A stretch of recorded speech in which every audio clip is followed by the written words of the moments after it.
Dek, tolonglah charger dek, kayaknya nanti baterainya habis. Ini lagi zoom cepet ini.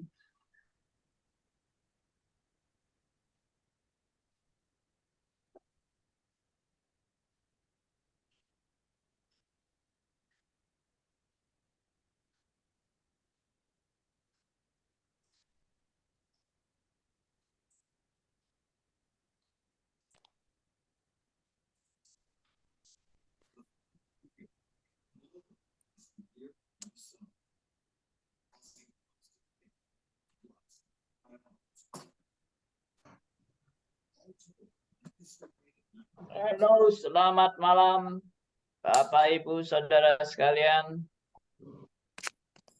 Kita bersyukur hari ini kita boleh berjumpa kembali dalam anugerah Tuhan.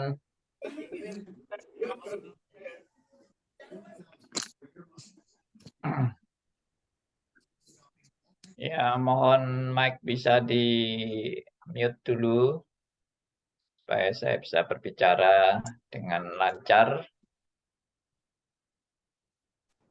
Oke, hari ini adalah hari perdana. Daniel bisa. Mangga di antara sini. Halo, mic-nya. Tolong di mute mic-nya. Ya, ini memang latar belakang saya Daniel di Lubang Singa. Tapi aman-aman ya dalam perlindungan Tuhan. Ya, kita bersyukur sudah berapa lama kita tidak berjumpa dalam siaran radio. Dan hari ini adalah siaran perdana di mana saya dalam status sudah dipensiunkan dari status saya sebagai hamba Tuhan GRI. Maksudnya dipensiunkan itu dilepaskan dari semua jabatan saya. Nah, jabatan saya awalnya adalah dulu sebagai pemula perintis daripada Sekolah Teologi Reform Injili Surabaya yang didirikan tahun 1986.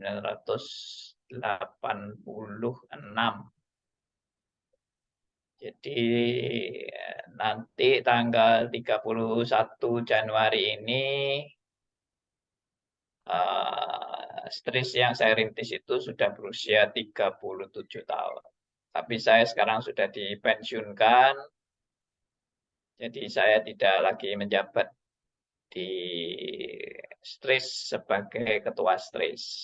Jabatan saya mungkin mirip Presiden Soeharto ya, 36 tahun, hampir 37 tahun.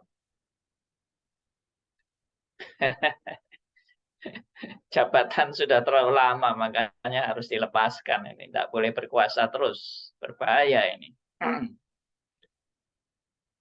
Oke, lalu saya merintis GRI Ngagel tahun 1996 dan saya sudah dilepaskan dari jabatan saya sebagai gembala sidang di GRI Ngagel itu dengan cabang-cabangnya. GRI Ngagel berdiri tahun 1996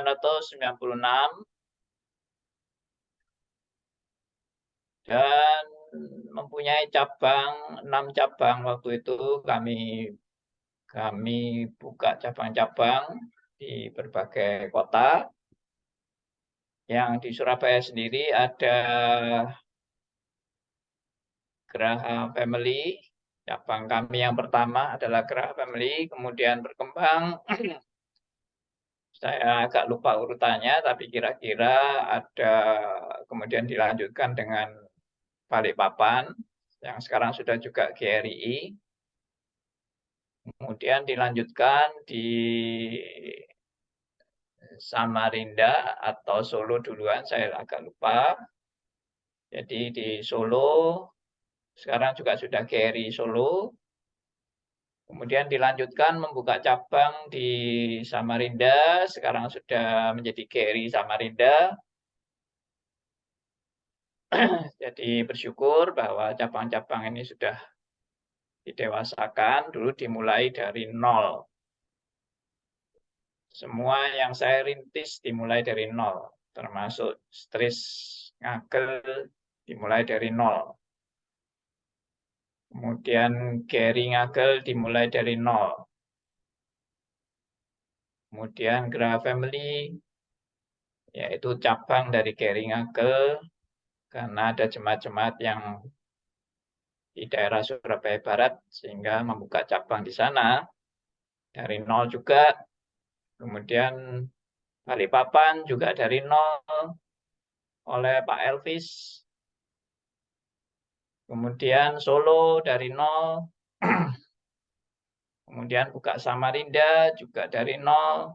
Kemudian buka Makassar juga dari rekan kita yang pindah dari Balikpapan ke Makassar dan merindukan membuka cabang di Makassar, maka saya memulai Makassar waktu itu bersama-sama dengan Pak Romi Maso, karena Pak Romi Maso juga punya beban memulai Makassar, kami bersama-sama. Kemudian setelah itu saya hampir membuka di Denpasar, tapi membuka Stris di Denpasar, tapi kemudian ada masalah sehingga saya tidak melanjutkan di Stris Denpasar.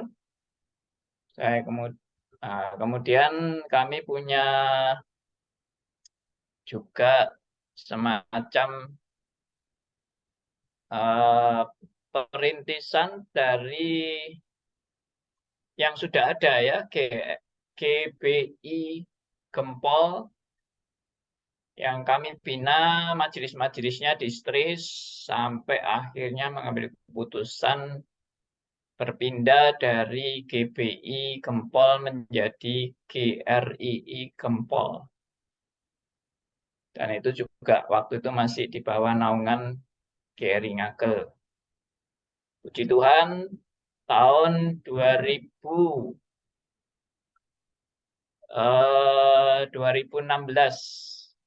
saya dilepaskan dari pengembalaan di GRII Ngagel dengan seluruh cabang-cabangnya dilepaskan semua. Lalu saya diberi kesempatan untuk memilih mau pelayanan di salah satu cabangnya. Waktu itu saya pilih di Solo. Waktu itu masih MRI Solo. Itu tahun 2016.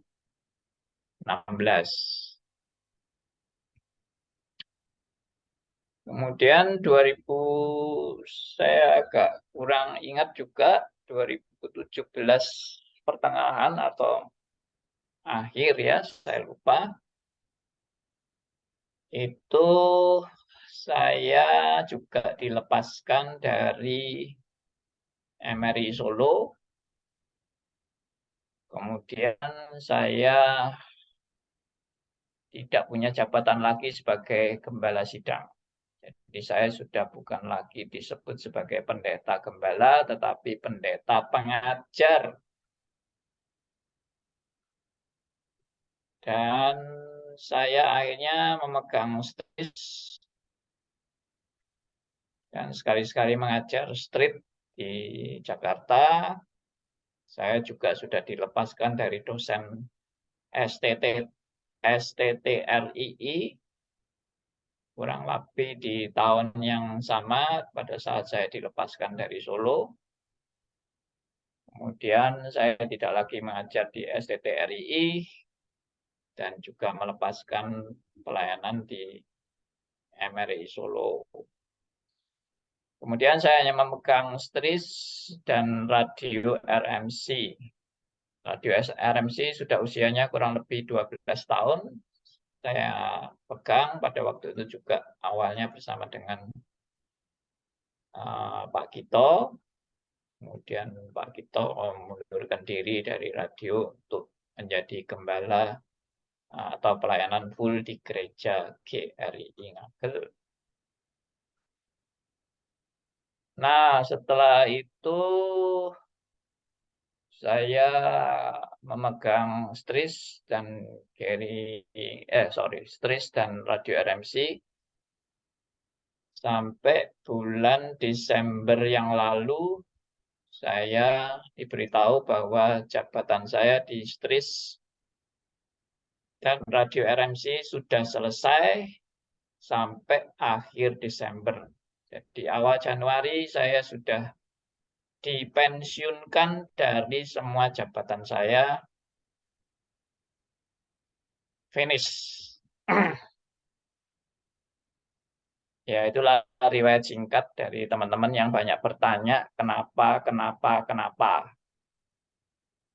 Kenapa saya dipensiunkan?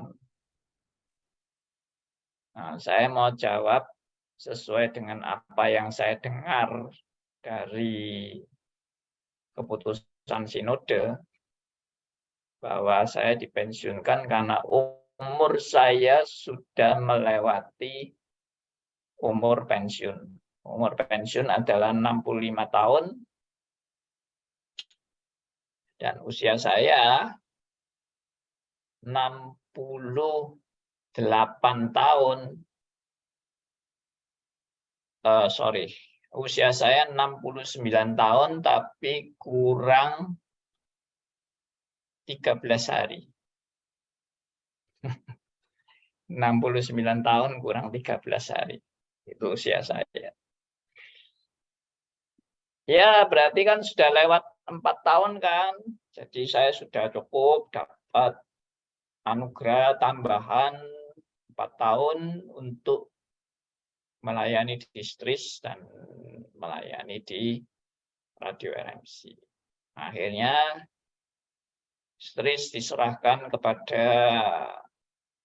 GRI Ngagel, di mana pendeta Yan Wira yang mengembalakan, dan radio RMC diserahkan kepada Pak Gito.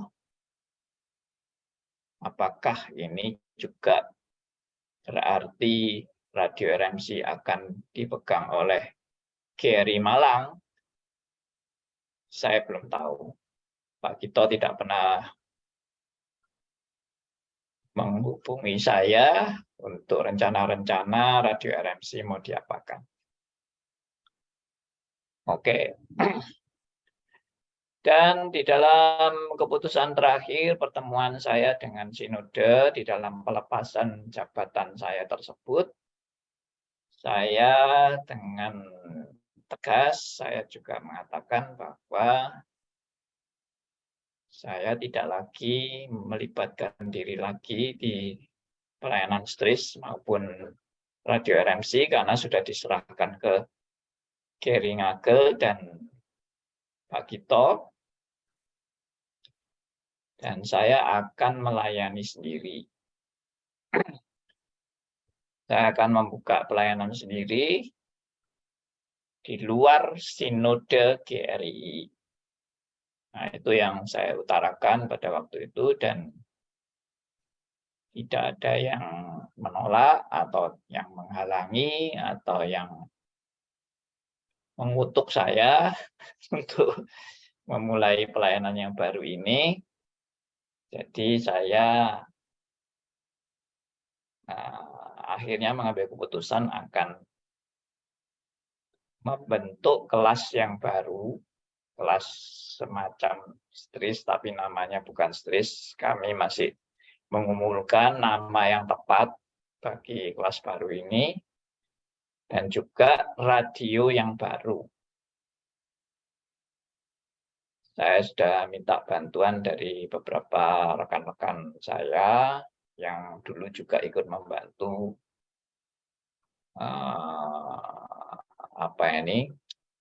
hardware ya, hardware daripada kebutuhan-kebutuhan radio. ya, peralatan. Jadi saya sudah mulai mempersiapkan peralatan-peralatan buat radio yang baru itu. Ya, doakan ya. Saya bukan mau mendirikan kerajaan saya, tapi terpaksa saya melakukan ini karena saya sudah tidak punya wadah pelayanan lagi. Jadi saya sudah dilepaskan dari semua jabatan, dan saya harus memulai ini dengan yang baru. Kenapa saya memulai ini yang baru? Karena saya saya dari awal saya menyerahkan hidup saya untuk melayani Tuhan. Panggilan melayani Tuhan sampai hari ini belum selesai. Kecuali Tuhan panggil saya pulang, atau saya kena stroke, sudah nggak bisa melayani lagi, atau saya pikun, atau apapun lah halangannya, sehingga saya tidak bisa melayani, ya sudah selesai berarti. Tapi selama saya masih diberi Tuhan kemampuan melayani dan boleh jadi berkat, saya akan terus berjuang untuk menjalani misi kerajaan Allah. Nah, karena itu ini wadahnya bukan wadah saya pribadi. Maksudnya, oh ini kerajaannya Andi Halim, ini kekuasaan Andi Halim, ini wewenangnya Andi Halim mau bikin kerajaan sendiri. Ya terserahlah orang mau menuduh saya apapun, saya tetap akan melayani. Dan banyak teman-teman yang share kepada saya, baik secara pribadi ataupun juga dalam kelompok, mengatakan bahwa Pak Andi jangan berhenti mengajar. Kami membutuhkan pelayanan Pak Andi. Saya bukan GR, saya bukan juga merasa, oh saya ini orang yang dibutuhkan gitu. Saya orang yang berjasa, sama sekali tidak. Karena saya menyadari semua ini hanya karena anugerah Tuhan. Ini bukan karena kemampuan saya dan kehebatan saya, karena saya itu sebetulnya orang bodoh. Tapi Tuhan mau memberikan kasih karunia-Nya kepada saya yang orang bodoh ini. Ya. Karena itu saya harus mendirikan yayasan baru. Doakan untuk yayasan baru ini, yang saya juga belum pastikan 100% namanya apa yayasan baru ini. Saudara juga doakan agar nama yang terpilih juga adalah nama yang tepat. Kemudian yayasan ini tentunya ada pengurusnya juga. Nanti sekolah awam yang akan saya bentuk ini juga ada pengurusnya, ada bendaharanya, ada nama yayasannya, ada rekeningnya, rekening bank. Jadi saya selalu juga menghindari pembuatan rekening-rekening pakai nama pribadi. Dari awal kami sudah memulai pelayanan-pelayanan ini menghindari nama pribadi untuk rekening-rekening bank dan sebagainya. Ya, itulah suatu sharing dari saya yang sudah dipensiunkan ini. Kalau saudara mendengar alasan-alasan lain, Andi Halim begini begitu, ya toh, kabar angin ini dan itu, ya anggap aja itu angin lewat. Ya, saya sudah tidak peduli dengan kabar-kabar angin,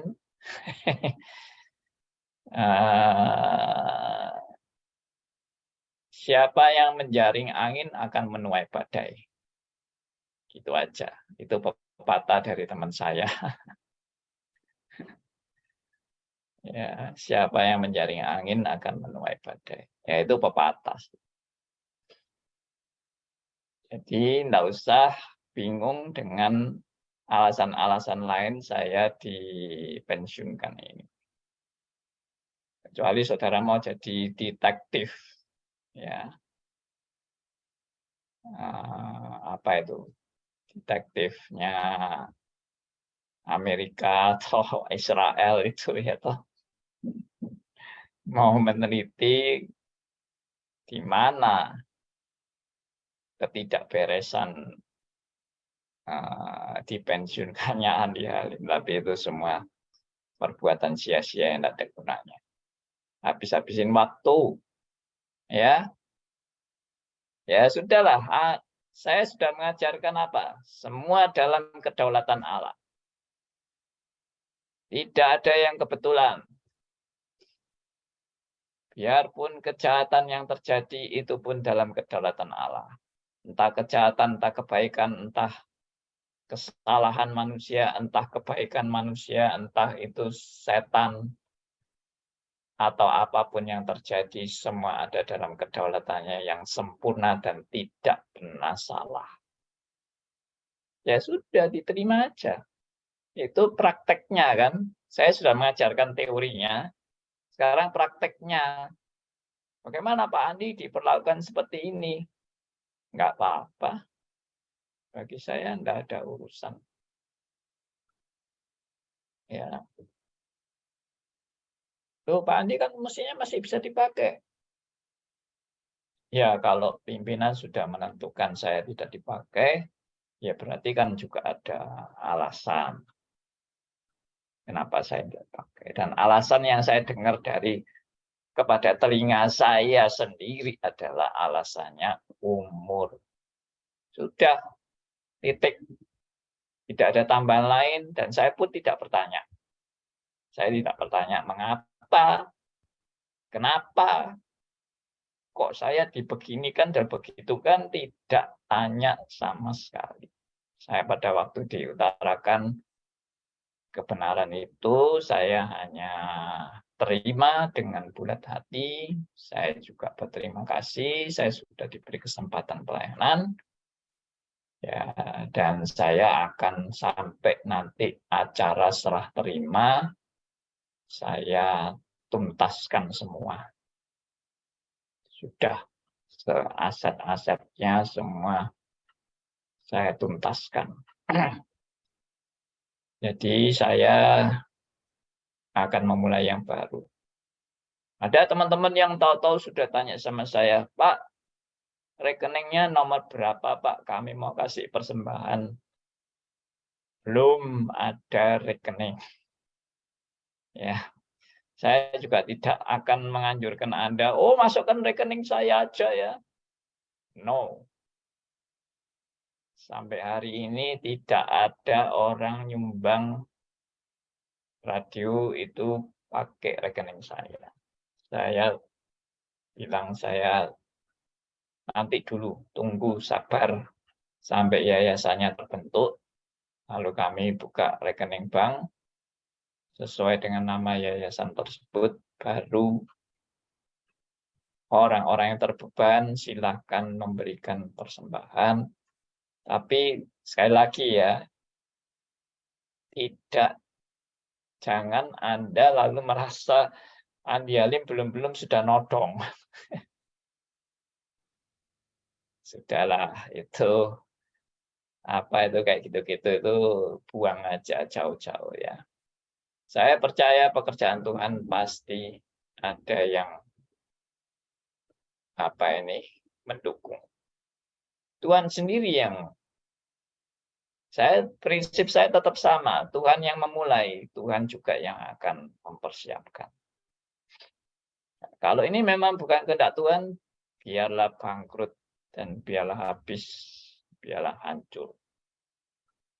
Tapi sebetulnya indikator ini Tuhan atau bukan itu bukan bangkrut atau enggak. Ya, karena pekerjaan Tuhan juga bisa dalam masa tertentu sudah selesai. Dan tidak berarti kalau sudah selesai lalu, wow ini terkutuk. Ya. Enggak, memang masanya sudah selesai kok. Ya. Saya kemarin sharing dalam khotbah saya di Pangkal Pinang, saya bilang bahwa kita semua ini boleh mati. Saya pun bisa mati. Tapi pekerjaan Tuhan tidak pernah berhenti. Pekerjaan Tuhan akan terus berlangsung. Kerajaan Allah akan terus dinyatakan. Jadi, ya memang ada masa-masa. Ada gereja tertentu yang akhirnya riwayatnya selesai. Ya, contohnya gereja yang didirikan oleh Rasul Paulus di Timur Tengah, yang namanya Efesus, Kolose, Korintus, dan sebagainya. Mungkin sekarang sudah tidak ada bekasnya. Kalau ada bekasnya pun sudah nggak tahu arahnya mau kemana.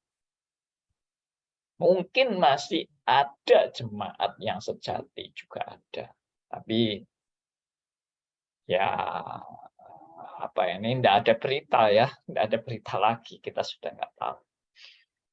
Gitu. Jadi tidak ada masalah selama saya masih hidup. Kalau Tuhan memang mau pakai saya jadi berkat, akan terus berjalan. Dan nama Tuhan yang dimuliakan bukan nama Andi Halim. Dan banyak jemaat yang boleh mendapat berkat dalam pelayanan ini, bertumbuh, berbuah, dan semuanya hasilnya adalah untuk kemuliaan bagi nama Tuhan. Ya itulah tekad saya, saudara, kalau memang melihat ini adalah pekerjaan Tuhan, silakan Anda mendoakan. Doakan saya manusia biasa. Saya juga manusia banyak kelemahan, kekurangan, keterbatasan, dan bahkan dosa-dosa. Saya bukan Superman, saya bukan malaikat, saya manusia berdosa yang Tuhan beri belas kasihan. Dan kita semua juga sama ya, kita semua orang berdosa yang diberi belas kasihan oleh Allah. Saya bukan orang pandai, saya tidak punya keahlian atau otak yang brilian. Otak saya ini sebetulnya otak tumpul. Ya, tapi mungkin Tuhan yang mengasah otak saya ya. Yang tumpul ini diasah terus sama Tuhan. Ya, masih tumpul sampai sekarang. Tapi ya mungkin lebih tajam dari dulu. Ya, dulu waktu belum bertobat itu otaknya benar-benar tumpul itu. Sudah kacau balau hidup saya. Demikian teman-teman, saya bersyukur untuk semua kejadian ini. Tidak ada yang kebetulan. Dan Tuhan punya rencana yang indah. Beberapa teman saya juga mendoakan masa emeritus adalah masa dunia yang baru. Ya, selamat berkarya di dunia yang baru. Hidup belum selesai. Pelayanan belum selesai. Tapi ini lembaran baru. Nah, selamat berkarya di dalam anugerah Tuhan. Puji Tuhan. Ya, banyak teman-teman saya yang menguatkan saya. Banyak orang dipensiunkan menjadi frustrasi karena tidak tahu apa yang harus diperbuat. Dulu dibutuhkan banyak orang, sekarang tidak dibutuhkan. Dulu semua orang mau datang kepada dia, sekarang tidak ada yang mau datang. Dulu banyak yang menghargai, sekarang tidak dianggap sama sekali. Frustrasi. Banyak orang tidak siap dalam menghadapi emeritus. Ya, tapi saya bukan siap. Saya dipersiapkan Tuhan. Saya sudah jauh-jauh hari berkhotbah tentang kedaulatan Allah. Jauh-jauh hari saya mempersiapkan pensiun saya sendiri. Bagaimana kalau dari orang yang dihargai, kemudian tidak dihargai? Bagaimana orang yang tadinya dibutuhkan, sekarang tidak dibutuhkan? Bagaimana orang yang amat sangat berharga di mata jemaat, sekarang sudah tidak berharga lagi? Mau apa? Apa yang kita mau perjuangkan? Diri kita kah? Atau kerajaan Allah kah? Si aku kah? Untuk kemuliaanku kah? Atau kemuliaan Allah? Ya. Kalau Anda difitnah, apa reaksi Anda? Membela diri? Tidak perlu. Karena panggilan kita bukan untuk membela diri. Panggilan kita adalah untuk memberitakan kerajaan Allah. Itu. Saya harap ini boleh menjadi berkat. Sharing-sharing ini juga boleh menjadi berkat. Sharing saya ini bukan sharing untuk membanggakan diri saya. Tapi sharing saya ini mau menyaksikan bagaimana Allah yang maha agung dan mulia itu menopang hidup saya yang sangat rapuh dan tidak berdaya ini. Demikian teman-teman. Beberapa orang WA sama saya, aduh kami menyesal kenapa Pak Andi dipensiunkan. Sudah, terima saja. Nggak usah pensiun, nggak usah menyesal lagi atau apa begitu. Sudah, terima aja. Saya dari dulu mengajar jemaat saya, di mana waktu saya dilepaskan dari penggembalaan, ada jemaat-jemaat yang nggak terima, mau protes dan sebagainya. Saya bilang, sudah, terima saja. Semua sudah di dalam kedaulatan Allah. Ya, entah Anda merasa ini tidak benar atau tidak adil atau apa, sudah diterima saja. Kalau sudah memang waktunya, ya sudah, itu waktunya Tuhan, selesai. Gitu. Nanti kalau sudah waktunya umur kita selesai juga sudah selesai toh. Mau protes apa lagi kalau Tuhan bilang umurmu sampai di sini, mau protes. Ya kan? Tuhan itu keputusannya sudah yang paling bijaksana. Oke, demikian. Saya mungkin terlalu banyak ngomong, tapi saya senang diskusi ya. Saya masih seperti dulu. Jadi jangan saya sendiri yang ngomong, mungkin teman-teman juga mau ngomong, mau bersaksi, mau mendoakan ya. Saya juga senang kalau ada teman-teman mendoakan saya, karena saya juga manusia yang butuh didoakan. Ya, hamba Tuhan juga bukan Superman yang kebal terhadap segala sesuatu, ya, hebat, ya, kuat teguh, ya, tidak tergoyahkan. Ya, itu kan film Superman. Yang namanya manusia menurut Alkitab itu manusia tetap manusia yang banyak kelemahan, kekurangan, keterbatasan, dosa-dosa, dan tidak layak. Saudara dan saya itu tidak layak untuk melayani Tuhan. Siapa yang layak? Tidak ada yang layak. Ya, kita ini bukan layak. Kita ini dianggap layak. Karena apa? Karena anugerah Tuhan. Belas kasihan Tuhan. Ya, karena kasih karunia. Kalau nggak ada itu ya sudah selesai. Siapa Anda dan saya yang mau sok pinter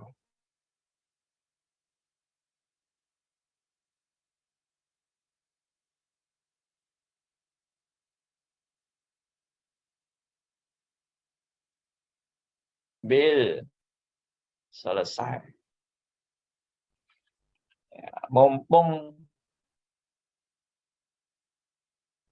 ada internet unstable.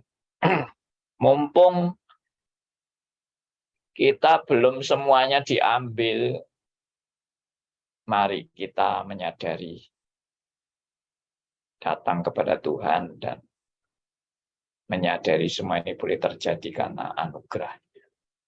Jangan merasa ini semua karena jasaku, kehebatanku, karyaku. Kalau tadi saya bilang bersaksi tentang semua dimulai dari nol, dari nol, dari nol. Itu bukan kehebatan saya. Justru itu mau menunjukkan saya itu tidak mungkin mampu memulai jemaat-jemaat baru. Tidak mungkin. Secara logika itu, kalau lihat hidup saya ini, saya tidak mungkin bisa mempunyai 6 cabang jemaat dalam pelayanan. Ya, sampai ditambahi yang Denpasar yang dulu stris itu. Ya. Plus mengajar stris, plus radio, pelayanan di radio, itu sudah benar-benar di luar kemampuan saya. Tapi kok bisa. Ini menunjukkan luar biasanya Tuhan.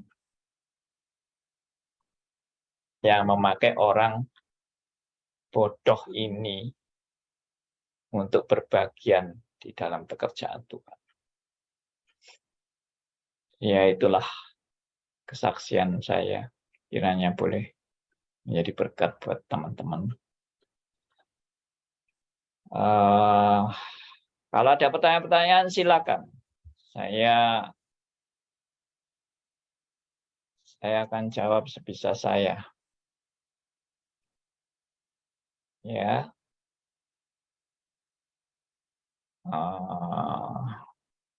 Yang jelas saya tidak tahu. Kalau saudara tanya masa depan saya ini mau bagaimana, I don't know. Saya sejak menyerahkan diri menjadi hamba Tuhan juga I don't know saya mau jadi apa. Saya tidak pernah mau jadi hamba Tuhan. Ya, saya kira hari ini biar diisi dengan kesaksian saya saja. Kalau saudara mau bertanya, silakan. Jadi awal pelayanan saya itu bertobat tahun 1978. Waktu itu saya mahasiswa teknik elektro di Universitas Kristen Satya Wacana. Saya berlatar belakang pemuda yang berandal, yang berfoya-foya kerjaannya, bersenang-senang, suka ngebut, rambut gondrong, ya, tapi tidak sampai mabuk-mabukan. Saya tidak suka mabuk-mabukan. Saya cuma senang ngebut, lalu main-main biliar. Jadi latar belakang saya ini memang not the good boy. Sampai sekarang pun saya bukan good boy.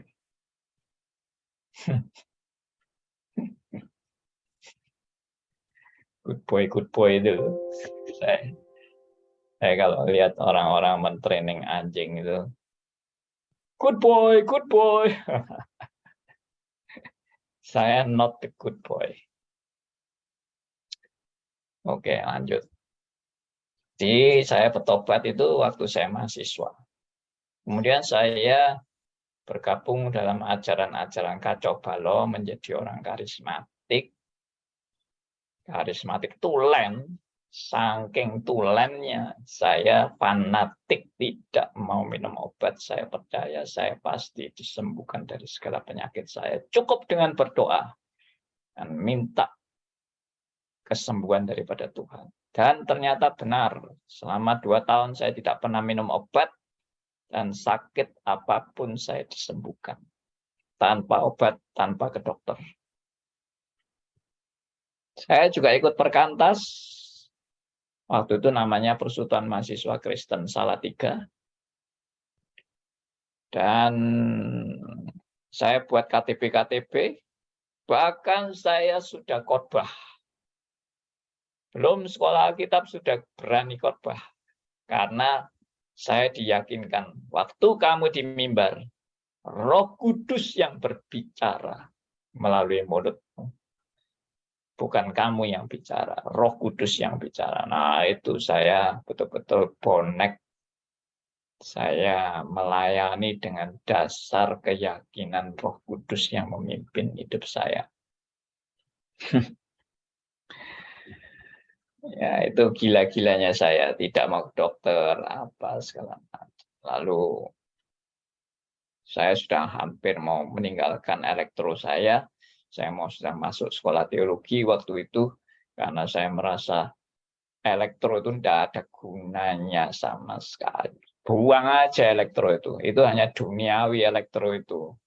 Yang surgawi itu hanya Alkitab. Waduh, saya menggebu-gebu luar biasa. Saya mengabarkan Injil. Saya menjangkau teman-teman saya yang sama-sama berandal dengan saya untuk bertobat.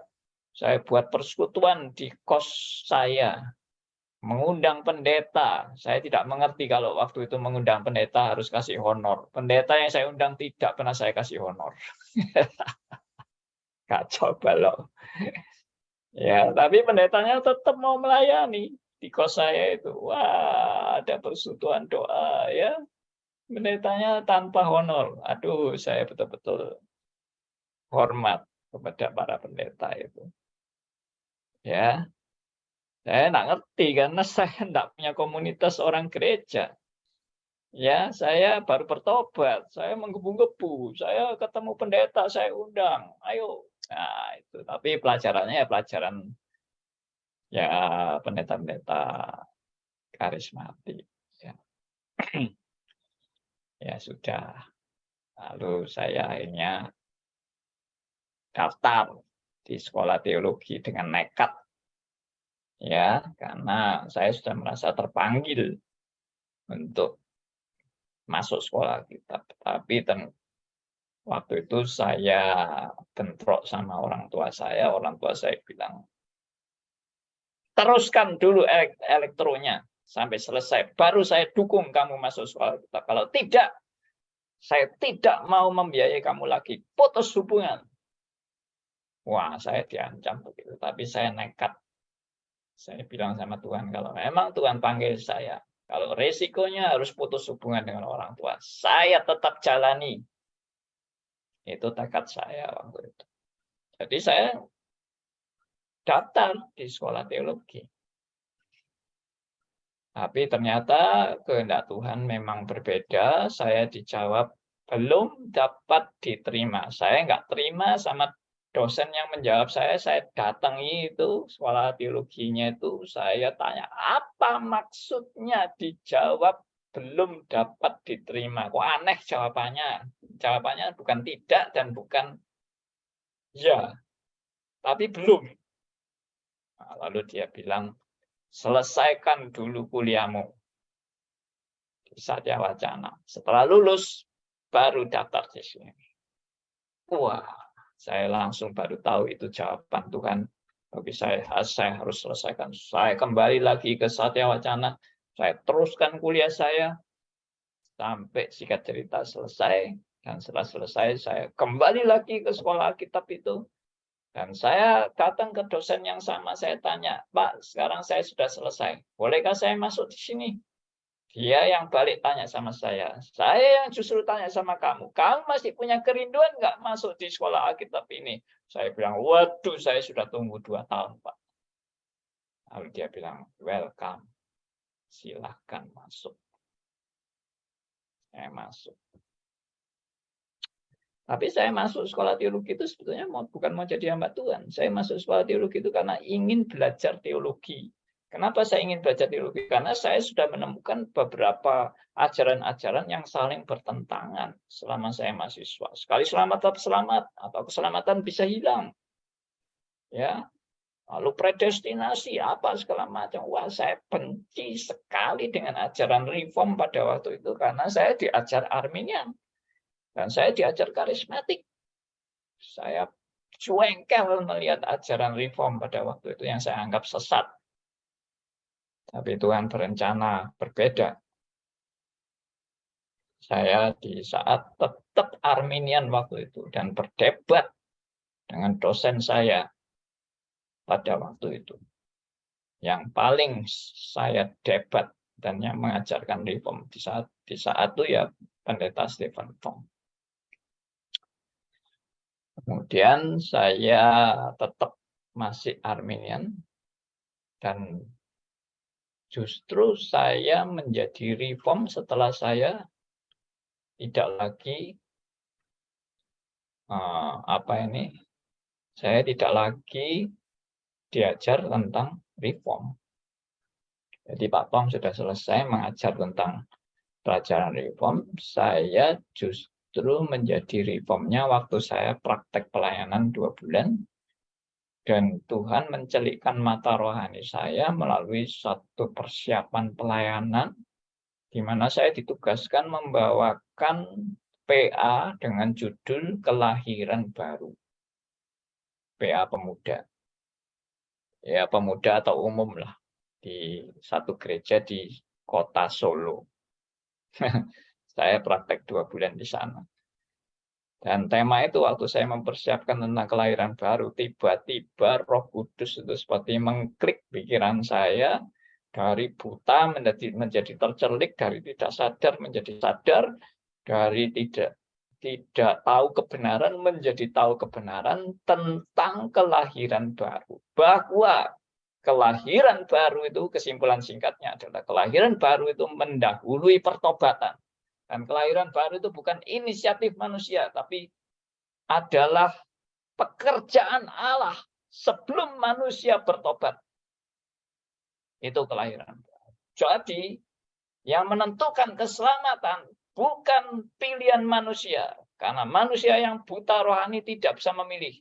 Tuhan yang mencelikan mata rohani seseorang sehingga bisa sadar bahwa dia orang berdosa dan membutuhkan juru selamat. Siapa yang mendahului sebelum orang bertobat? Roh Kudus. Akhirnya saya detik itu menjadi reform. Dan semua yang saya tidak mengerti menjadi mengerti. Waduh, sepertinya ada air bah yang mengalir dalam pikiran saya waktu itu. Membuka semua rahasia pengajaran reform yang saya waktu itu tolak. Dan saya mengalami pembaruan itu tidak oleh pada waktu kuliah atau pada waktu berdebat dengan orang, tapi saya sedang mempersiapkan khotbah sendirian. Mempersiapkan PA. Akhirnya saya jadi reform, bahkan lebih reform dari teman-teman reform saya yang ada di sekolah teologi itu. Saya berdebat dengan mereka dan saya menemukan rahasia ini. Dan mereka juga terkejut ya, saya bisa menjadi orang reform itu. Tadinya mereka tahu semua saya orang Arminian. Ya, demikian. Kemudian saya 2 tahun selesai, saya mau keluar dari sekolah Alkitab karena saya merasa waktu itu saya masih belum reform ya 2 tahun. Karena kerja praktek saya tadi itu 2 bulan itu setelah saya tahun ketiga. Pada tahun kedua saya sebetulnya sudah mau keluar dari sekolah Alkitab. Karena saya merasa saya sudah cukup di sekolah Alkitab ini dan saya sudah tidak mau lanjut lagi. Bagi saya bisa belajar sendiri tanpa belajar di sekolah Alkitab. Jadi sekolah Alkitab itu hanya 2 tahun saja untuk pendahuluan. Setelah itu saya mau belajar sendiri. Saya sudah pamit semua dosen untuk tidak lagi berada di sekolah teologi itu. Semua dosen sudah menyayangkan lah, tapi ya sudah, mau apa lagi, uang memang rencana saya memang hanya 2 tahun. Ya, mereka bilang sayang, tapi ya sudah, ya terpisah. Gitu. Tapi ada dosen terakhir, ya saya tidak perlu sebut namanya. Dosen terakhir ini bilang sama saya, kamu setelah ini mau pelayanan apa? Saya bilang pelayanan mahasiswa. Loh, kalau pelayanan mahasiswa, tidak ada gelar, mana bisa dihargai? Lalu saya bilang, saya tidak cari penghargaan, saya hanya mau melayani. Iya, kamu tidak cari penghargaan, tapi orang itu melihat karya, prestasi studi Anda. Orang tuh melihat, meskipun kamu tidak butuh penghargaan, ya, oke, dia bilang tambah 1 tahun lagi, kamu belajar di sini tambah 1 tahun nanti. Ini ada program baru STH, pertama kali di sekolah teologi ini muncul STH, kamu yang dapatkan, kamu ikut pada tahun yang ketiga. Cuma 1 tahun aja dia bilang, 1 tahun tambah 1 tahun, masa kamu tidak mau rela tambah 1 tahun, sayang. Dia bilang itu. Terus akhirnya saya bilang, oke, saya mau minta izin orang tua saya dulu, setuju apa enggak. Ya, orang tua saya sudah mendukung saya, karena janjinya kan setelah selesai di elektro, saya akan dukung kamu masuk saat. Saya benar-benar masuk di sekolah teologi itu. Dan setelah itu saya minta izin orang tua saya tambah 1 tahun lagi. Kan saya sudah bilang juga sama orang tua saya lulus dari sekolah teologi ini saya akan tetap bekerja di teknik elektro, di bidang elektro, karena itu memang studi saya. Ya, singkat cerita orang tua saya bilang ya sudahlah kalau 1 tahun silahkan. Saya tambah 1 tahun. Setelah studi saya 1 tahun hampir selesai. Saya baru tahu lagi. Apa tahu laginya itu? Setelah hampir selesai 1 tahun. Saya pikir, wah saya langsung dapat gelar STH. Ternyata untuk bisa dapat gelar STH harus ada praktek pelayanan 1 tahun lagi. Waduh, yang ini tidak pernah diomongkan oleh dosen yang menahan saya itu. Dia bilang hanya pelajarannya hanya tambah 1 tahun, tapi 1 tahun praktek dia enggak ngomong. Akhirnya saya harus untuk dapat gelar itu saya harus tambah 1 tahun lagi, berarti 2 tahun saya tunda. Lalu saya bilang lagi sama orang tua saya, singkat cerita, orang tua saya bilang, ya sudah mau apa lagi, memang harusnya begitu, jalani aja, ya sudah saya praktek. Akhirnya saya prakteknya memilih pelayanan sendiri karena tidak ada saya hanya mau pelayanan mahasiswa. Waktu itu saya bilang sama sekolah teologinya, saya hanya bisa saya terbeban di pelayanan mahasiswa, saya tidak mau di gereja. Lalu akhirnya saya diberi kebebasan memilih tempat pelayanan saya sendiri, dan itu tidak pernah lazim, tidak pernah terjadi bahwa ada mahasiswa teologi pilih pelayanannya sendiri. Hanya saya saja yang pilih waktu itu, dan saya akhirnya memilih. Singkat cerita, enggak usah panjang-panjang, langsung saya masuk di satu universitas yang terkenal di Surabaya. Ya, dan kemudian saya praktek pelayanan. Setelah saya praktek pelayanan, selesai 1 tahun, saya sudah minta izin atasan saya untuk keluar dari kampus itu, saya sudah selesai. Tapi memang pelayanan saya selama 1 tahun itu meledak luar biasa. Mahasiswa-mahasiswa begitu senang saya layani, atau saya karena seringkali juga mengajak mahasiswa diskusi, ya tanya jawab, studi teologi, ya membahas kasus-kasus, topik-topik teologi yang hangat-hangat itu. Wah, mereka senang sekali dengan pelayanan saya. Waduh, sampai ada ratusan orang yang ikut dalam pelayanan kerohanian pada waktu itu. Dan setelah itu saya pamit. Lalu atasan saya begitu tahu saya pamit, waduh, dia langsung merah padam. Dia bilang, Pak Andi tidak boleh meninggalkan pelayanan di sini. Tuhan sudah pakai Pak Andi demikian rupa. Kalau meninggalkan berarti tidak bertanggung jawab dengan pekerjaan Tuhan. Waduh, saya kaget. Ya, saya merasa ya sudah pelayanan saya gitu ya gitu kan, ya sudah selesai. Saya memang hanya mau praktek kok. Tapi dia bilang ini Tuhan sudah memanggil Pak Andi jadi berkat di sini. Kalau Pak Andi sampai meninggalkan berarti tidak bertanggung jawab di dalam pekerjaan Tuhan. Waduh, saya kaget dan dia bilang ya sudah saya gumulkan lagi. apakah saya akan meninggalkan kampus ini atau nggak tahu panggilan Tuhan bagaimana. Saya lalu berunding lagi dengan orang tua saya, dan akhirnya orang tua saya bilang, ya terserah kamulah. Kamu mau merasa apa pelayananmu atau pekerjaanmu mau di mana, ya kamu sendiri yang putuskan. Ya, orang tua saya memang punya jiwa besar ya, menghargai keputusan anaknya. Dan kemudian setelah saya berdoa, saya melihat memang selama saya 1 tahun pelayanan itu memang Tuhan luar biasa ya bekerja. Dan banyak mahasiswa yang jadi berkat, yang dapat berkat. Kemudian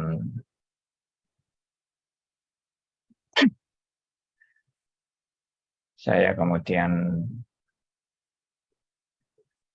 setelah berdoa, saya akhirnya menyerah kepada Tuhan.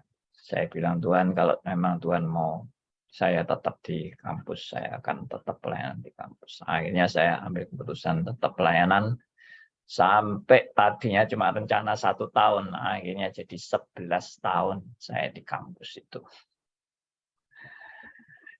Dan beberapa anak buah saya ada di sini ya, sekarang di kelompok ini, seperti yang namanya Pak Martin Luki itu, kemudian Bu Widya, kalau ada saya nggak tahu. Ada beberapa murid-murid saya, termasuk Pak Benyamin Intan itu juga murid saya di kampus itu. Ya, Pak Benyamin Intan pernah bersaksi bahwa mulai mengenal teologi reform itu ya dapat dari Pak Andi Halim. Ya, oke. Jadi 11 tahun.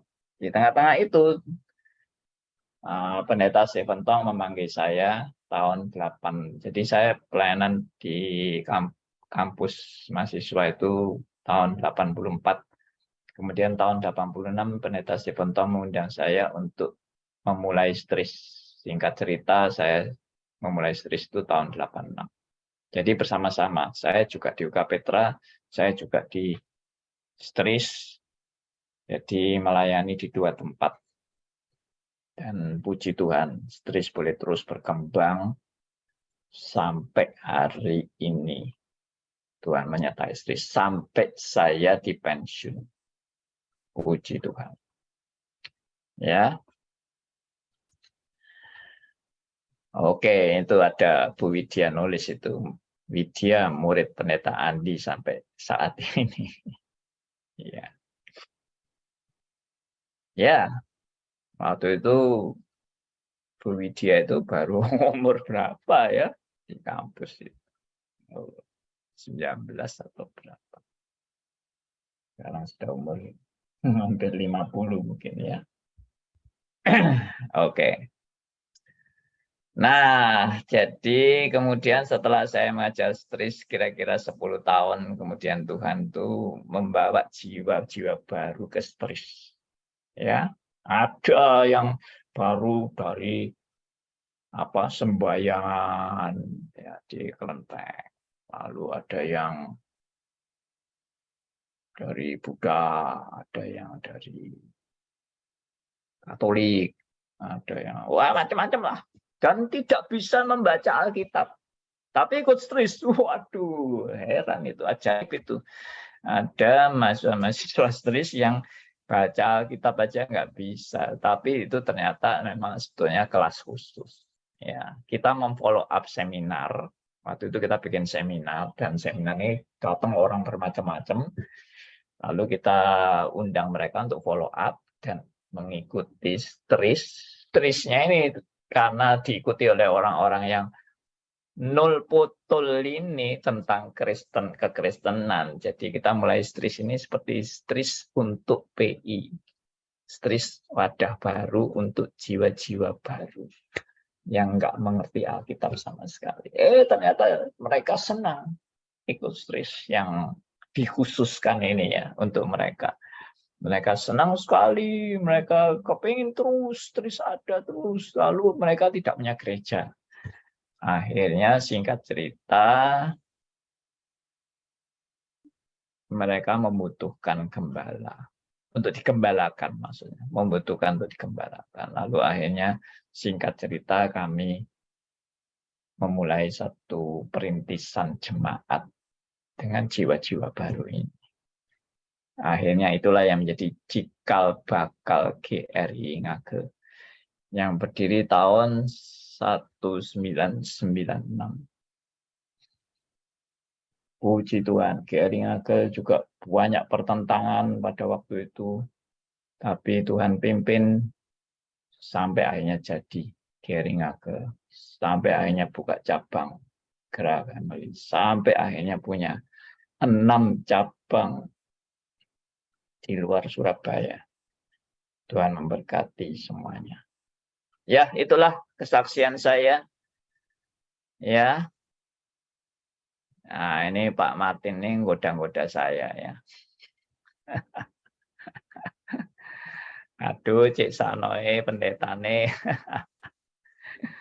Lalu, wah ketemu istri kok belum ada ceritanya ya. Nah, itu. Enggak, ketemu istri bukan di Solo, salah itu Pak Tony. Saya ketemu istri itu di Surabaya ya. Dia orang Solo, tapi kemudian dikenalkan oleh teman saya dan akhirnya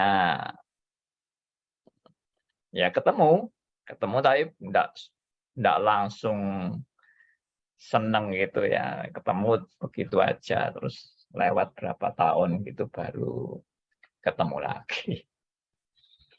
Ya, oke. Demikian riwayat singkat saya, itu saya persingkat semua ya. Kalau mau dipanjangkan, bisa sampai 2 hari, mungkin habis ceritanya. Belum pergumulan masuk saat itu bagaimana dan sebagainya. Hah?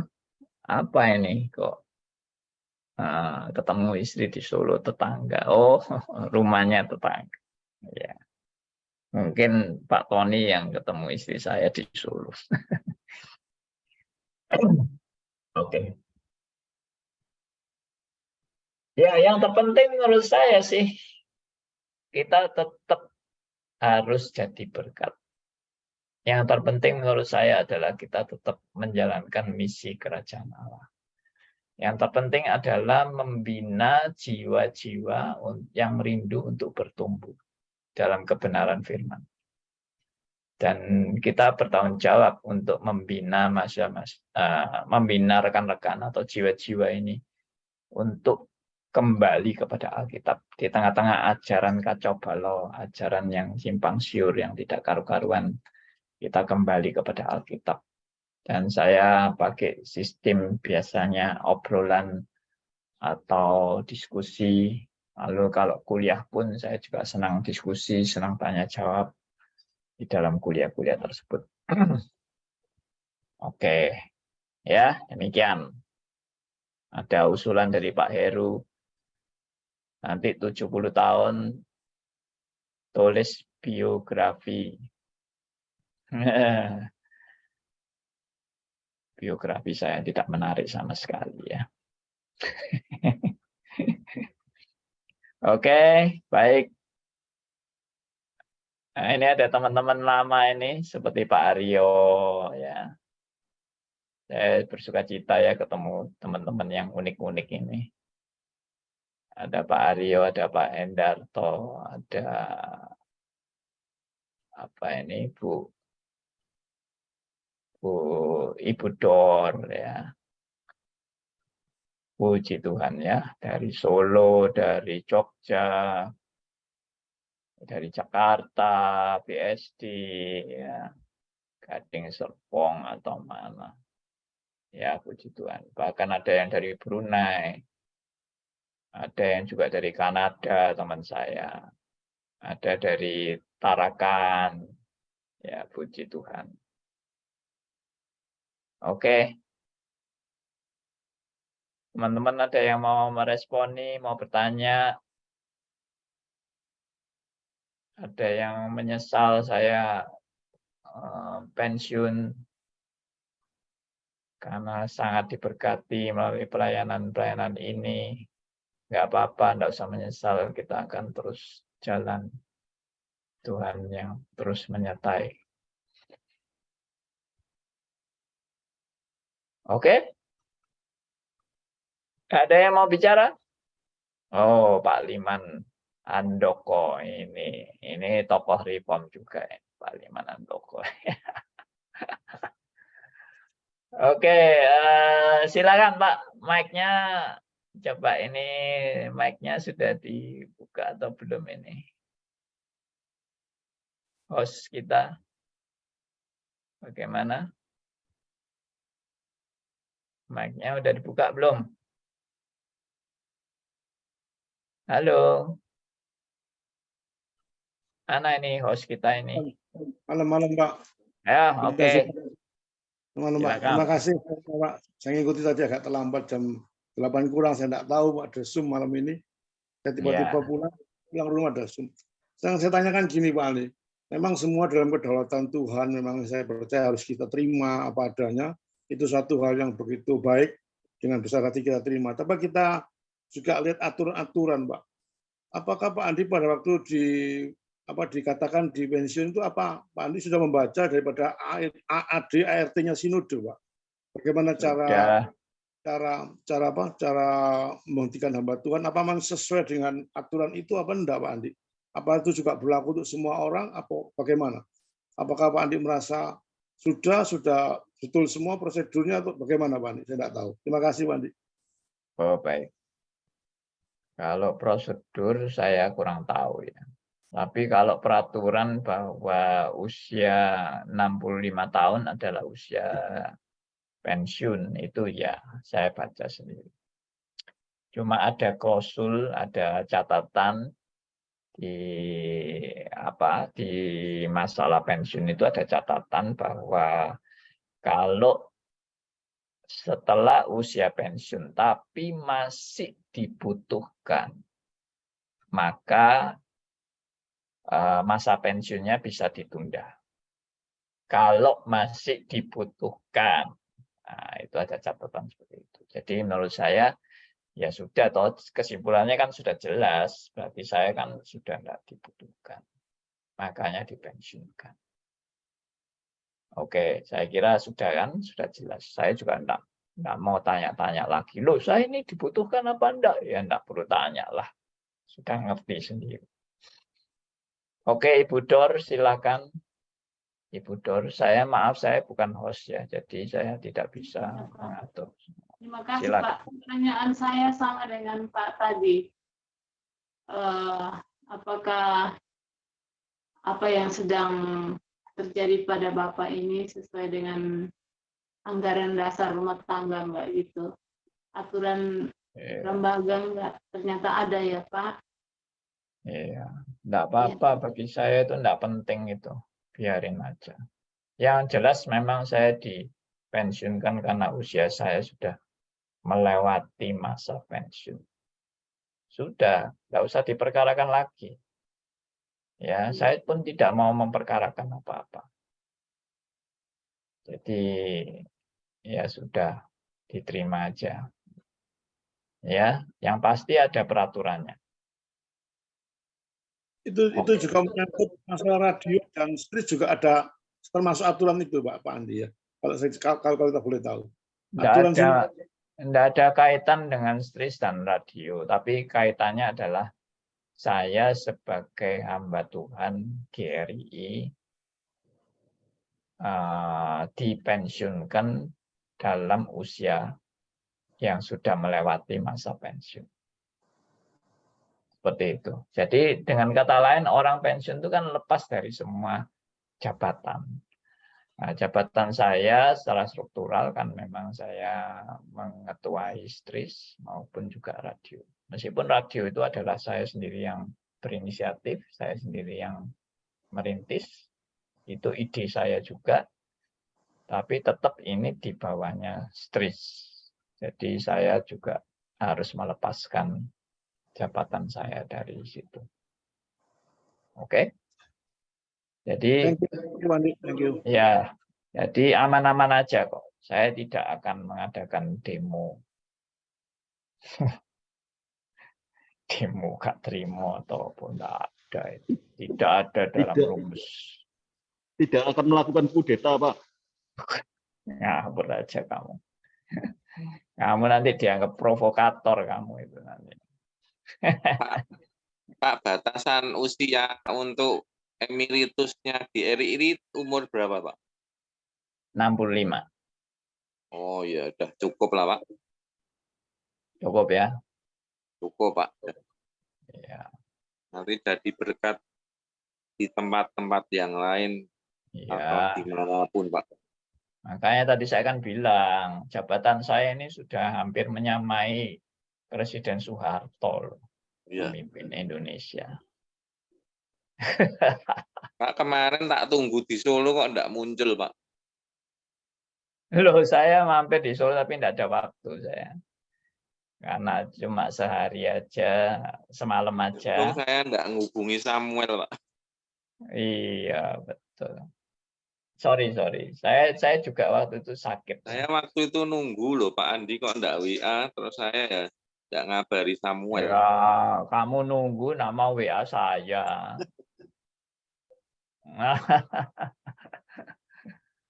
Podo miss deh, Pak.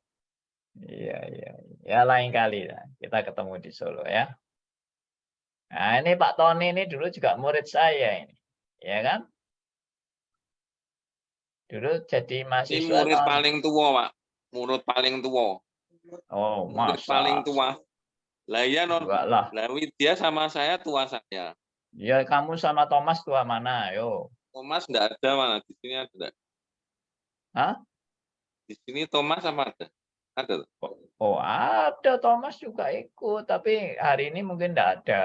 Oh ya berarti Tapi, tua Thomas. Thomas 81. Iya, Thomas ikut stris loh. Ikut stris dia. Iya. Oke. Sing hadir. Tony, Thomas rajin. Tony yang kurang rajin. Ayo, Ton. Biar pet satu. Nah, Ayo. Tony ayo Nah, ikut kadang- stris. Tuhan masih Kadang memberi kalau- kesempatan loh. kalau- Kalau kesempatan anugerahnya udah nggak ada ya kita nggak bisa belajar lagi. Kalau anu apa? Tuh. Pas kambuh itu loh Pak, repot. Gitu. Nggak apa-apa, dicicil pakai YouTube pelan-pelan. Ya kan? Kuliah kita ini kan ada YouTube-nya. Nggak masalah kalau matanya kamu capek, kamu bisa istirahat. Oke. Nah, ini murid-murid saya bicara semua ini. Murid-murid dari kampus ini ya. Silakan teman-teman yang lain mau kasih pendapat, saran, saya terbuka ya dengan pendapat dan saran Anda. Nah, ini ada dari Bu Dian. Pak Andi, apakah sudah ada rencana membuka kuliah baru? Ada. Doakan untuk kuliah yang akan datang. Akan dimulai kurang lebih minggu kedua ya, bulan Februari. Seperti jadwal biasanya. Kalau stres ngagel, membutuhkan Bapak mengajar, apakah Bapak masih berkenan? Saya sementara ini mengatakan enggak dulu. Kenapa? Karena saya enggak mau di dua perahu ya. Nanti kurang bagus. Maksudnya kurang bagus itu nggak enak nanti. Meskipun saya sama Pak Yan baik, hubungannya baik dan bahkan Pak Yan sangat menghargai saya dan bahkan mengajak saya untuk kerjasama juga. Saya bukan bukan pelit atau tidak mau membagi berkat. Tapi mungkin dalam rangka perintisan ini saya enggak dulu. Saya mau fokus di awal pelayanan saya dengan kelas yang baru dan juga radio yang baru. Karena ini membutuhkan konsentrasi juga, membutuhkan pikiran yang terfokus dan tidak bercabang-cabang. Jadi saya sementara enggak dulu. Oke. Mungkin Pak Yan juga sudah saya jawab tentang hal ini. Beliau juga paham. Lalu ada dari Pak Hari. Pak, apakah Bapak akan tetap berjemaat di GRI atau pindah? Oh, kalau berjemaat ya tetap dong. Nah, maksudnya mau pindah kemana gitu. Nah, ini di gereja lain setahu saya pendeta emeritus tetap bisa diminta untuk naik mimbar untuk memberitakan firman. Apakah ini juga berlaku di GRI? Berlaku. Jadi nanti ada mungkin pendeta-pendeta tertentu yang masih mengundang saya. Kalau saya masih dianggap hamba Tuhan yang boleh menjadi berkat bagi gerejanya, saya diundang, saya juga bersyukur dan berterima kasih. Tapi kalau tidak diundang pun juga haknya setiap gembala sidang kan mengundang saya. Karena mungkin mengundang saya itu juga mengandung risiko. Ya sudahlah, dipikir sendirilah. Maksudnya mengundang saya kok jadi risiko, itu maksudnya apa? Ada Pak Andrew, angkat tangan. Silakan Pak Andrew. Mau bicara. Mau nanya Pak, itu usia maksimal untuk pelayanan itu berapa Pak? 60, 70, atau 80, apa seumur hidup? Sebenarnya kan itu kan kalau di organisasi kan ada umur-umur tertentu. Tapi kalau pelayanan ke Tuhan, apakah bebaskah atau bagaimana Pak? Mohon penjelasannya. Baik, saya jelaskan bebas.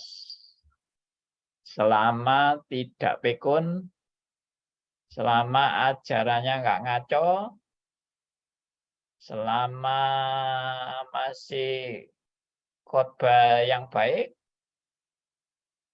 diperbolehkan.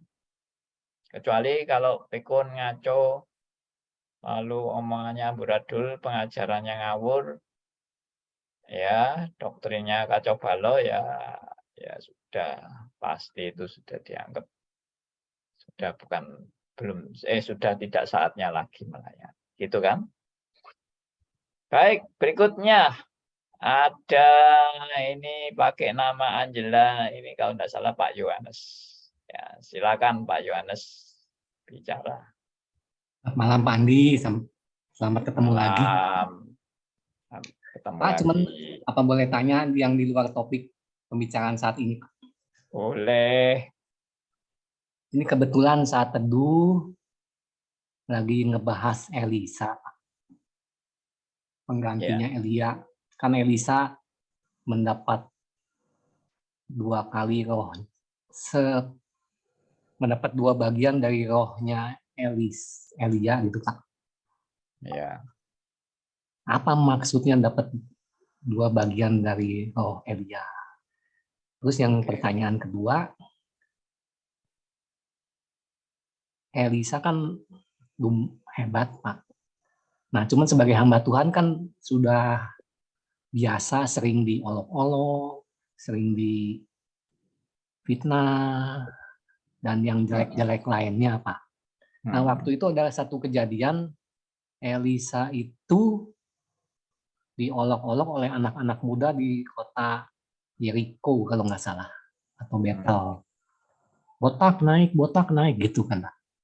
Terus Elisanya marah, dikutuk anak-anak muda itu. Waduh, 42 anak muda jadi almarhum.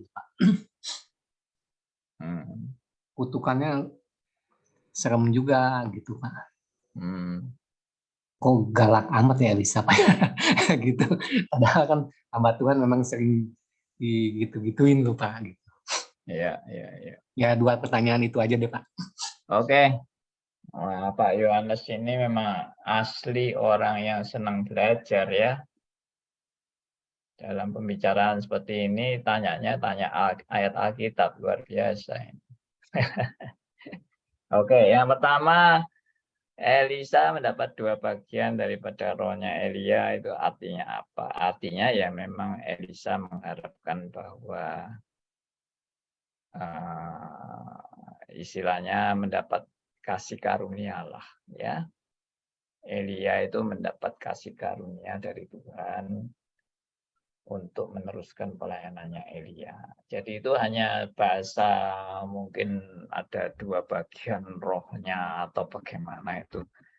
Bahasa-bahasa antropomorfis yang tidak bisa diterjemahkan secara hurufiah. Ya, itu hanya permintaan agar Elisa mendapat kasih karunia Tuhan di dalam meneruskan pelayanannya Elia. Karena emang dia sadar betul tanpa ada kasih karunia itu, ya Elisa tidak mungkin mampu. Ya seperti itulah. Ya sama seperti tadi kesaksian saya bahwa saya ini orang yang tidak mungkin bisa mampu melayani seperti yang saya sudah kerjakan. Itu bukan pelayanan saya, itu adalah pekerjaan Tuhan. Betul, saya tidak punya latar belakang bagaimana hidup saya dipersiapkan jadi hamba Tuhan. Tidak ada, sama sekali tidak ada. Saya pemuda amburadul, kacau balau, pemberontak orang tua. Itu sifat saya, pemberontak orang tua. Jadi, apakah saya ini patut jadi hamba Tuhan? Tidak patut sama sekali. Tapi Tuhan perlengkapi saya. Tuhan membentuk saya, menghajar saya. Seperti itu. Oke? Ya. Lalu, tadi Elisa marah, digoda sama anak-anak. Hai potak. Lalu mati semua. Apakah ini Elisa terlalu kejam atau tidak sabar atau bagaimana, dihina kok marah-marah? Saya nggak tahu persis, tapi yang saya duga adalah Tuhan tidak ingin hambanya dipermainkan. Loh, itu tapi kan anak-anak Pak, yang belum mengerti dan sebagainya. Biarpun anak-anak kalau menghina hamba Tuhan yang punya otoritas ilahi, itu akibatnya bisa bukan Elisa yang mengutuk, Tuhan yang mengutuk. Hanya kemarahan Elisa itu menunjukkan kemarahan daripada Tuhan yang menghina hambanya. Jadi kalau memang Tuhan tidak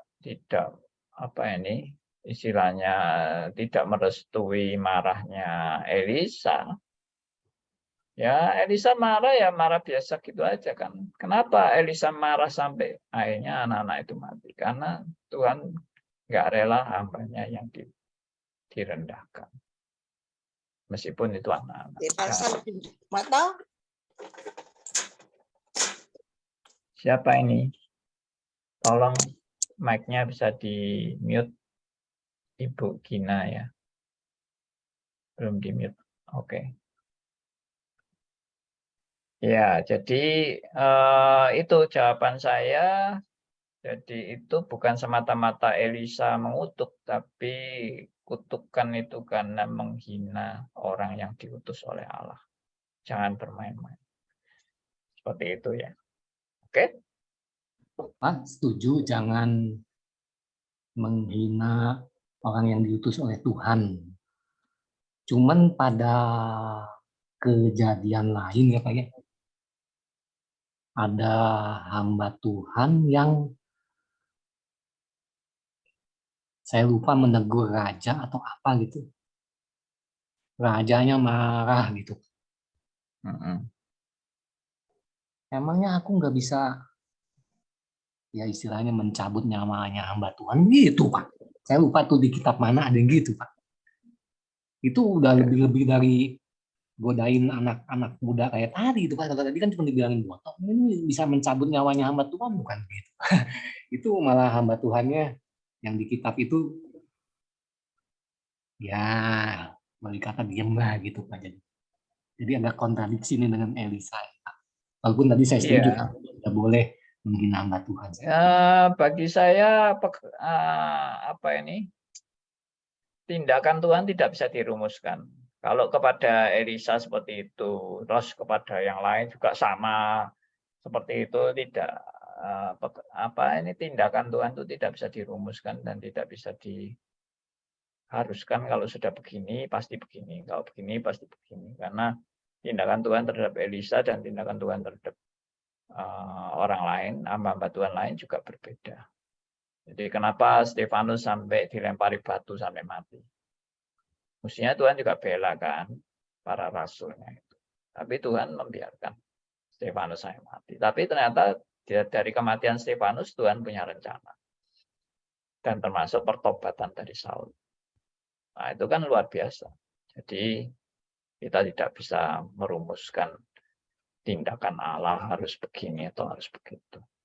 Ya, saya harap boleh jelas. Baik. Oke.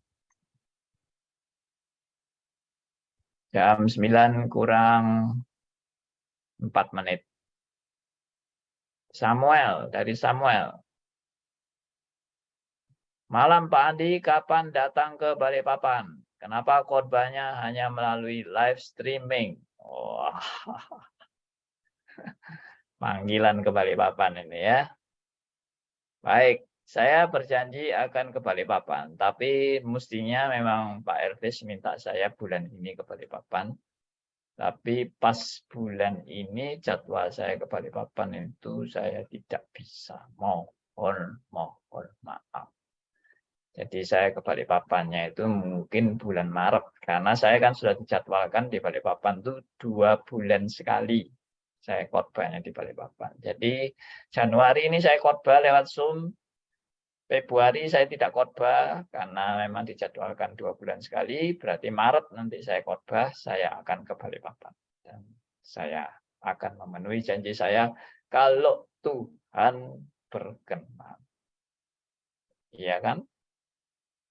Kan Tuhan juga bilang, kita tidak boleh ngomong, wah saya rencana itu, wah kayaknya saya yang mengatur pelayanan saya, padahal semua itu adalah di dalam anugerah Tuhan ya. Kalau Tuhan memang berencana dan berkehendak, saya akan ke Balikpapan. Puji Tuhan. Terima kasih sudah diharapkan datang ke Balikpapan. Nah, Pak Martin tanya, apakah ada sertifikat ijazah di kelas yang baru? Ada, pasti. Ya, Anda tidak akan belajar tanpa bukti lulus dari pelajaran yang Anda sudah ikuti. Oke?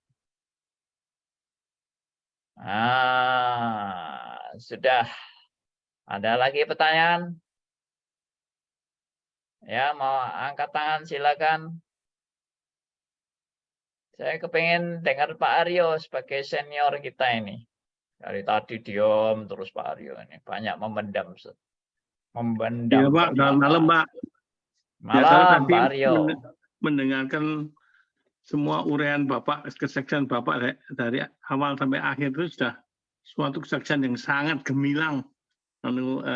Pelayanan Bapak selama sekian puluh, hampir 40 tahun ini sangat gemilang, luar biasa, sudah baik sekali, dan alurnya alur yang normal, yang walaupun mungkin tidak dianggap normal, tapi sudah liwat lah. Ya. Dan Tuhan memang sudah mempunyai kedaulatan penuh untuk mengangkat level Bapak dari yang dulunya di GRI menjadi level yang lain lagi untuk akhir hidup Bapak ini dengan gemilang sekali, saya kira. Tidak ada masalah sama sekali, tidak ada problem. Tuhan benar-benar mengangkat Bapak tinggi-tinggi. Pak Aryo, levelnya naik atau turun Pak Aryo? Ya, selesai loh. Naik. Ya oke. Ya jelas naik. Dulunya harus gini, harus gitu, harus gini, harus gitu, harus nurut, harus gini, harus gitu. Sekarang dia bisa berkembang sendiri karena ya emang sudah matang sih untuk bisa dilepaskan jadi merdeka. Ya, puji Ya senang Tuhan. sekali ya pokoknya Pak, tidak ada masalah ya. Ya, puji Tuhan. Bisa jadi Pak Andi Ministry sekarang. Iya. Wong bawasir saja bisa kayak gitu kok, sing tidak ada apa-apa nih, bawasir saja bisa kayak gitu kok. Apa-apa Bu Willy, saya enggak dengar. Pendeta Andi Halim Ministry, under Pendeta Andi Halim Ministry. Ada pendeta yang ngomong sama saya, Kak, cocok Andi Halim Ministry itu. Yang cocok tuh Andi Salon katanya. Andi Salon. Ya, itu pengajarannya Pak Andi ini lain, dia udah lain kok. Ya, jadi sudah pasti. Coba Pak bisa. Aryo bersaksi sebentar. Oh ya. Bersaksi sebentar. Ya kalau saya yang dulunya karismatik, nanti saya sudah kaget bahwa saya masuk di gereja Reform ini sudah sangat sudah bertolak 180 derajat, sudah kaget terus. Dan selalu waktu kaget tanya sama Pak Pendeta bagaimana begini, diterangkan panjang lebar, oh ya betul saya yang salah. Dan setelah itu saya sudah merasa puas sekali dengan pengajaran yang diberikan oleh Reform pada umumnya. Karena waktu itu kami tidak tahu ada gereja lain, yaitu di Ngagel dan sebagainya, nggak tahu. Taunya cuma Andika dan Kertajaya. Itu aja sudah suatu perubahan yang revolusioner bagi saya. Bareng kami bisa tahu masuk ke tempatnya Pak Andi, balik lagi lebih revolusioner daripada itu. Ya, jadi ya saya mendapat lompatan, 2 kali lompat. Lompat pertama saya kaget. Kemarin kena Pak Andi, lompatnya lebih serem lagi.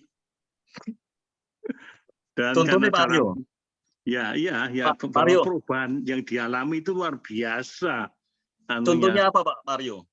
Oh ya, contohnya misalkan bahwa makin paradoks yang diajarkan Pak Andi Halim adalah penjelasan yang lebih jelas lagi apa sih artinya doktrin paradoks dari kekristenan itu apa itu. Nah itu baru jelas sekali diterangkan oleh Pak Andi Halim. Kita makin mendalam, makin merasa suci, justru makin merasa kotor, tidak layak dan sebagainya, dan lain-lain. Banyak sekali pokoknya yang diajarkan dari Pak Andi yang meningkatkan lagi pengajaran ini. Sudah mengagetkan saya pada tahap pertama zamannya Pak Sucipto, setelah pindah ke Pak Andi Halim, tingkat lebih lagi. Itu yang saya dapatkan dari Pak Andi. Dan kebetulan karena cara mengajar Pak Andi itu luar biasa, balen ini luar biasa. Terutama saya akan bicara dulu sebelumnya masuk dalam pengajaran baru hari ini, saya akan ngulangi lagi, refreshing lagi. Lah itu lebih kelet, lebih lengket. Jadi kalau ujian tidak usah belajar. Udah saya lengket. Udah hafal. Mantap Pak. Diulang-ulangi terus sih. Ini Pak Andi, dasar pikiran yang penting itu dijeblosno terus, diindoktrinasikan terus. Ya, jadi nggak usah belajar lah kalau ujian. Artinya begitu Pak Aryo. Jika seorang tidak mendapatkan dasarnya yang secara sederhana, maka dia ikut stris-stris yang lain akan kebingungan gitu. Jadi di dalam strisnya Pak Andi betul-betul Pak Andi itu jelaskan secara sederhana. Kalau kita mau ikut yang pembicara-pembicara dari stris yang Jakarta, mereka memang hebat-hebat. Tetapi apa yang mereka katakan tidak mungkin kita bisa nangkap begitu gampang. jikalau kita tidak mulai dari stris yang dari Pak Andi dulu gitu. Jadi artinya dasarnya itu yang kuat itu harusnya mungkin dari Pak Andi yang yang sederhana dan juga runtut gitu. Itu dari saya gitu. Ya. Kalau dasarnya itu sudah dikuatkan, sudah di bulan baleni, sudah diulang-ulang terus masih belum ngeh juga, ya enggak apa-apa. Pak Andi menguatkan jurus ketiga, yaitu diadakan obrolan santai dan Q&A di mana aplikasinya doktrin itu, pengajaran itu lebih diberikan lagi aplikasinya, pelaksanaannya dalam praktek itu ada di obrolan santai. Jadi Perjelas, Pak, diperjelas. tiga lapis supaya kita mancep itu sampai yang terakhir di obrolan santai itu tuanya ono apa saja yang aplikasi terhadap doktrin yang diajarkan itu apa keluar di situ. Ya itu sudah. Tidak usah belajar ujian. Diwolak-walik ora gosong ya Pak Aryo ya. Ya. Ya, itu terima kasih Pak. Terima kasih. Ini ada dari Deviana. Pak Andi mengajar dengan menanamkan fondasi yang kuat, periksa posisi yang benar. Terima kasih Pak Andi untuk pengajarannya. Nah, ini juga murid saya di kampus, Deviana. Ya. Puji Tuhan ya. Oke. Ini silakan Pak Martin mau bersaksi. Pak Martin ini juga murid saya ini. Pak Andi. Ya. Dari seluruh yang Pak Andi sering paparkan, itu ada satu yang membedakan dari semua dari pembicara yang lain-lain yang saya pernah dengar. Satu, penekanan Pak Andi setiap kali khotbah nggak pernah lepas dari kata anugerah. Saya itu ingat itu seperti itu. Betul. Terus yang kedua, selalu mengintrospeksi diri bahwa kita ini loh orang berdosa, kita ini lemah, kita ini semua merujuk ke diri kita sendiri, bahwa diri kita ini nothing, nggak ada apa-apa di hadapan Tuhan. Terus terang, ini ya membuat saya sendiri loh ya, orang yang berdosa menyadari bahwa diri ini banyak kelemahan, kekurangan segala macam. Nah, dengan kata-kata seperti itu, Pak, kita ini sadar di hadapan Tuhan itu siapa. Gitu loh, Pak. Itu yang saya tangkap, Pak. Ya, bisa lulus. Ya lulus. Puji Tuhan. Ya itu, Pak, yang saya tangkap intinya seringkali, Pak. Selalu menekankan dalam hal-hal seperti itu. Itu, Pak. Ya, 1 Yohanes 1:8-10. Puji Tuhan. Ya, Bu Kwili menegaskan ayatnya ya. Ya, oke. Benar Bu Kwili ya. Siapa lagi yang mau ngomong? Murid di universitas sudah ngomong semua, tinggal murid yang di rumah belum sharing, Pak. Ya, itu Pak Aryo itu sudah sharing. Bukan murid saya di universitas. Oh, murid yang di rumah loh, Pak. Oh, saya kan murid di rumah kan Pak Bu Widya? Ya, ada. Oh, istri saya. Oh, dapat ngomong. Istri saya tuh di belakang layar.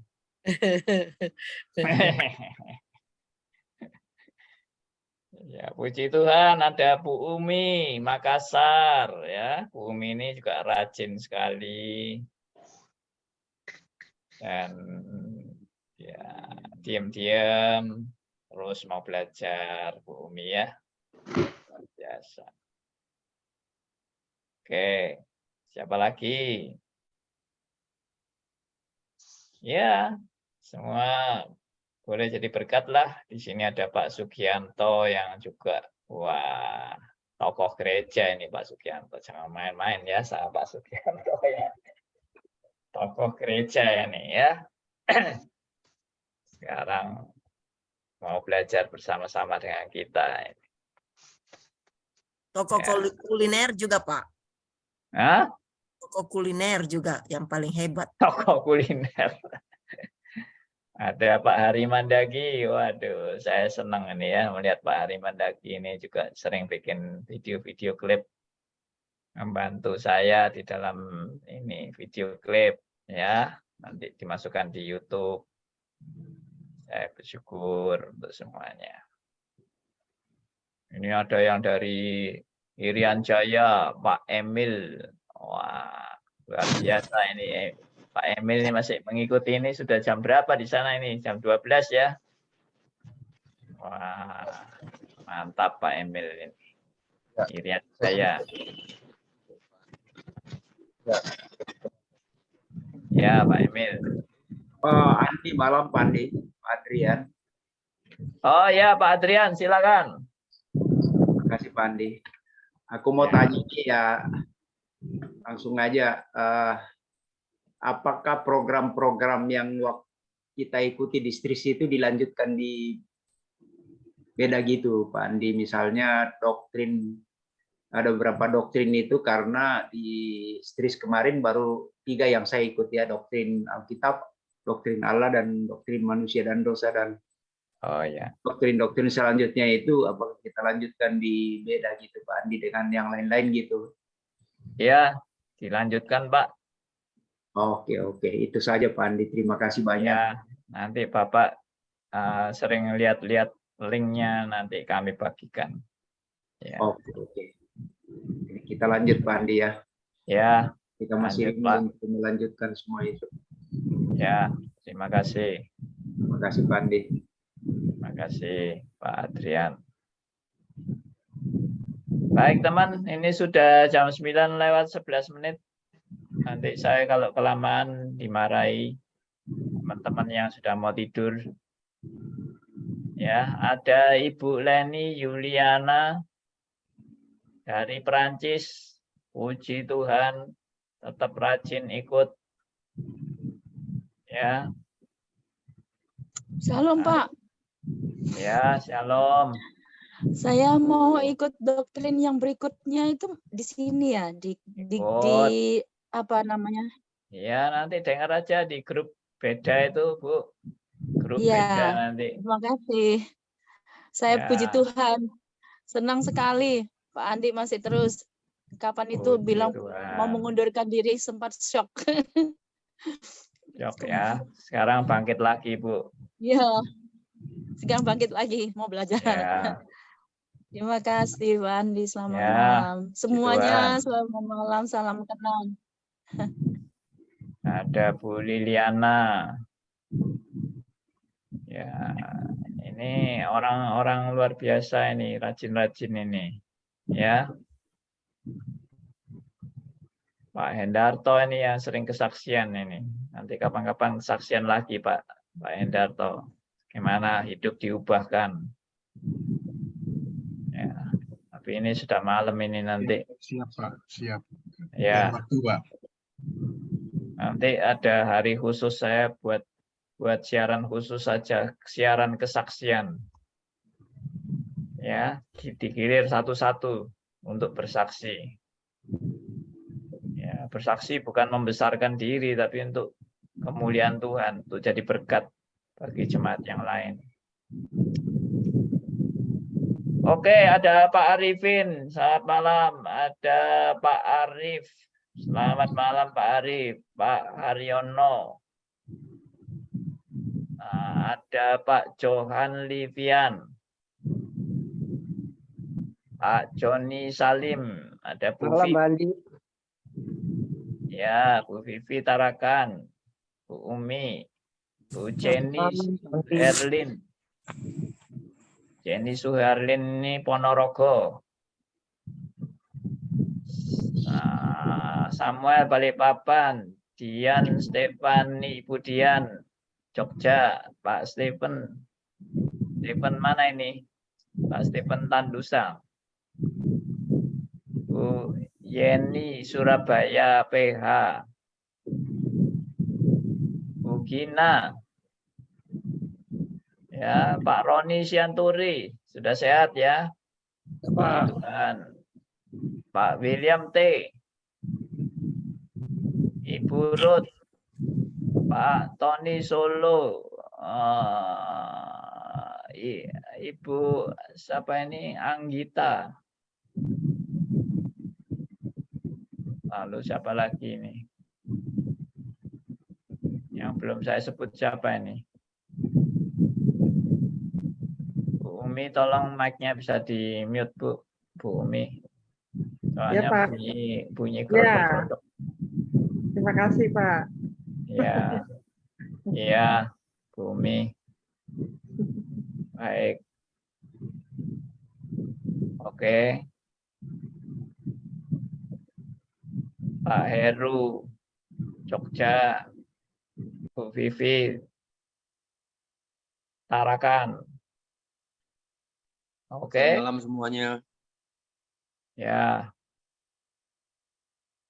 Pak Adi Mandaki, Ibu Anggita, Pak Joni Salim. Sudah semuanya. Bu Heni Listiawati. Jogja ya, Bu Heni ini ya. Selamat malam Ya. Pak Andi. Kebun Ya. Jeruk Pak, Jakarta. Oh, Kebon Jeruk ya? Wah, Iya, keliru Pak. saya ya. Bu Eni, ya, Kebon Jeruk. Ya, puji Tuhan. Oke, sudah semuanya saya sebut. Kita akan, oh ya, Pak Tommy Lim ya, dari Batam. Waduh, ini jauh-jauh ini Pak Tommy Lim ini. Sama Bu Inge ya. Tuhan Ya, memberkati. selamat malam Pak Andi. Selamat malam. Ya. Oh, ada juga. Selamat malam Pak Tommy. Ada Pak Kurnia. Pak Kurnia Balikpapan ya. Malam Pak Andi. Ya, Pak Kurnia. Wah, senang jumpa dengan Anda di Balikpapan. Pak Daniel juga. Sama-sama Pak Andi. Ya, Pak Daniel. Daniel mana ini ya? Saya lupa ini.